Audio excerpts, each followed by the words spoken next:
So what's up sa inyo mga kalapoge? Ito ang sitwasyon sa amin ngayong araw.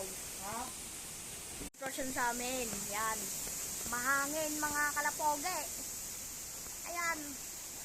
Yun yung lock natin oh. Ayan mga kalapoge. Nilagyan na ng alambre yan mga kalapoge. Pako, ayun yung mga pako mga kalapoge. Grabe. Kaya papakainin natin muna yung pliers natin. At yun na nga mga kalapoge. Hindi natin nabigyan yung pagkain natin. Kasi mahirap mga kalapoge. Grabe mga kalapoge, hangin dito.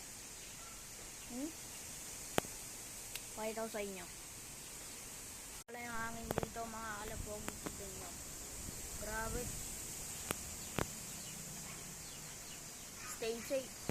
Stay safe everyone mga kalapoge. Stay safe kayo sa inyong mga lugar.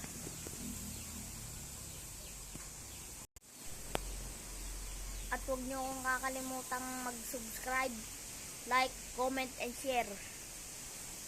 At i-click mo na rin ang notification bell para lagi ka updated sa mga bago kong upload. Yun lang mga kalapoge. Stay safe kayo dyan mga kalapoge sa inyong lugar. Bye bye.